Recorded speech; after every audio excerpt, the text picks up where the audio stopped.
Many generations have felt they've reached the pinnacle of technological advancement. Yet look back 100 years, and the technologies we take for granted today would seem like impossible magic. So will there be a point where we reach an actual limit of technological progress? And if so, are we anywhere near that limit now? Half a century ago, Russian astronomer Nikolai Kardashev was asking similar questions when he came up with a way to measure technological progress, even when we have no idea exactly what it might look like. Anything we do in the future will require energy, so Kardashev's scale classifies potential civilizations, whether alien civilizations out there in the universe or our own, into 3 levels based on energy consumption. The tiny amount of energy we currently consume pales next to what we leave untapped. A Type 1 or planetary civilization can access all the energy resources of its home planet. In our case, this is the 174,000 terawatts Earth receives from the Sun.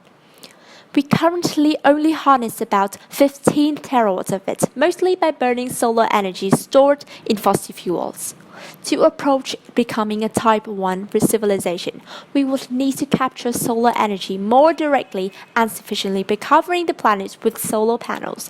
Based on the most optimistic models, we might get there within just 4 centuries. What would be next?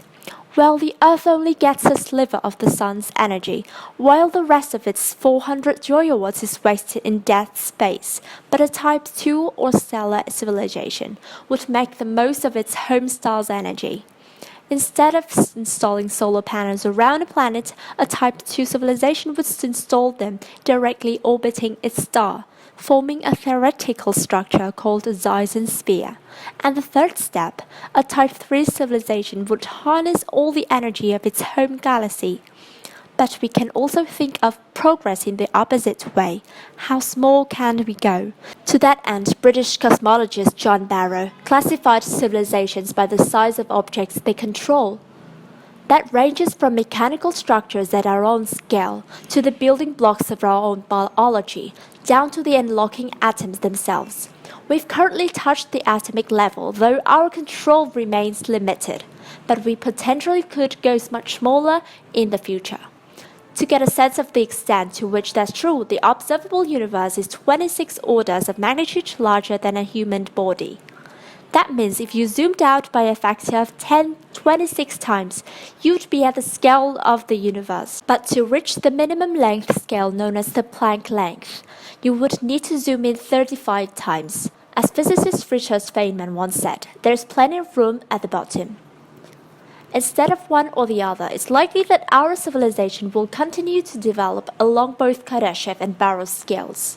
Precision on a smaller scale lets us use energy more efficiently and unlocks new energy sources like nuclear fusion or even antimatter. And this increased energy lets us expand and build on a larger scale. A truly advanced civilization then would harness both stellar energy and subatomic technologies. But these predictions weren't made just for us humans. They double as a possible means of detecting intelligent life in the universe. If we find a Dyson sphere around a distant star, that's a pretty compelling sign of life. Or what if, instead of a structure that passively soaked up all the star's energy like a plant, an alien civilization built one that actively sucked the energy out of the star like a hummingbird?